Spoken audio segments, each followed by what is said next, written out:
ডিভোর্সের বেশ কিছু বছর পর হঠাৎ একদিন আমার প্রাক্তন আমায় মেসেজ করলো। চমকে গেলাম খানিকটা। আমায় মেসেজ দেবার কথা তো তার নয়।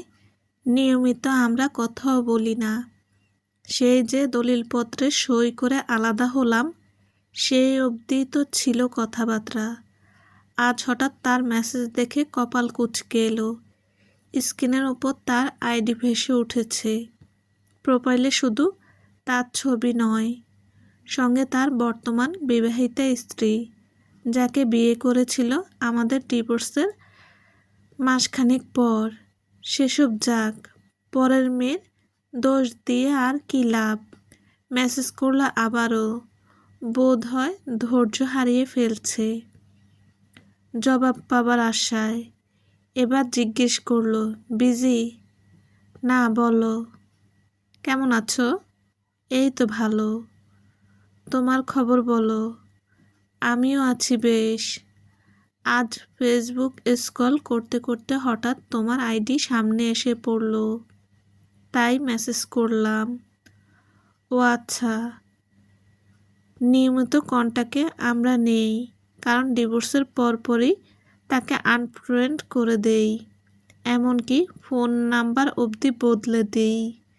জানি না কেন, তবে আমি চাইতাম না সে এবং তার সদ্য বিবাহিতা স্ত্রীর প্রেমময় মুহূর্ত আমার সামনে এসে পড়ুক। সে আবার বলল, কখনো তোমার পোস্ট সামনে এসে পড়ে না। ভাবলাম আনফ্রেন্ড করে দিয়েছো। এখন দেখছি সত্যি তাই। হ্যাঁ, ওই আর কি। তা তুমি হঠাৎ আমার খোঁজ নিচ্ছ? বললাম না, হঠাৎ তোমার পোস্ট সামনে এলো। ঘুরতে গিয়েছিলে বোধহয়। দার্জিলিং বুঝি? সেখানকার এক ভিডিও হঠাৎ সামনে এলো। এরপরই তোমায় মেসেজ করলাম। ও আচ্ছা। জবাব বেশ ছোট, কারণ আমি চাই না তার সঙ্গে কথা বলতে।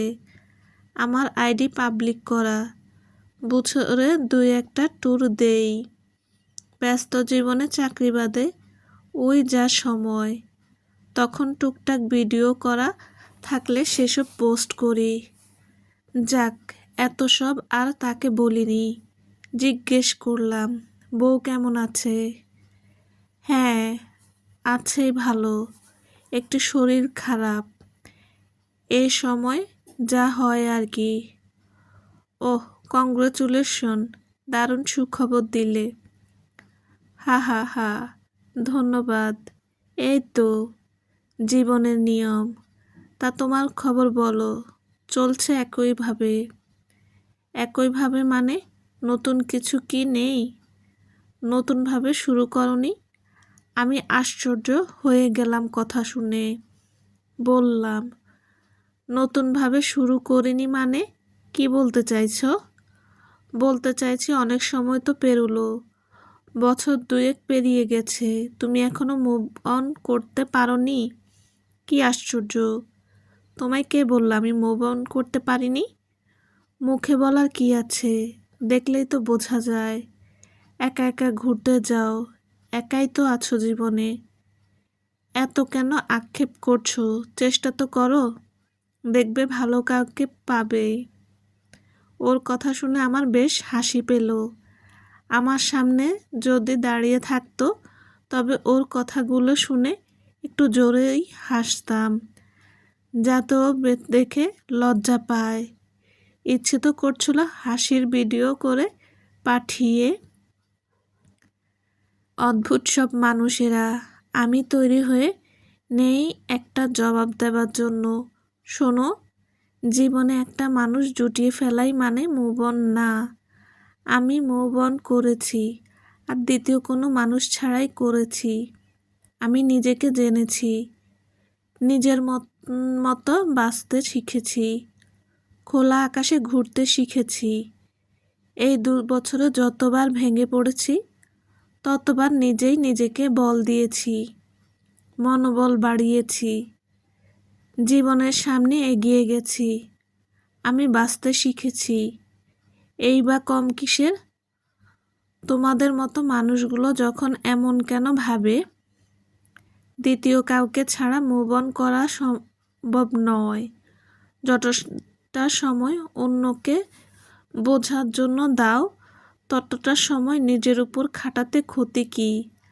আবার বিয়ে করিনি বলে আমি এখনো মুভ অন করতে পারিনি, এসব বানোয়াট কথাবার্তা তোমার মতো শিক্ষিত মানুষের কাছে আশা করা যায় না।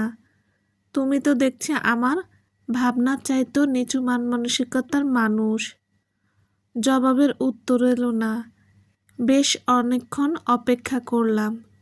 মেসেজ সিন করে বসে আছে, হয়তো কথা গুছিয়ে নিচ্ছে।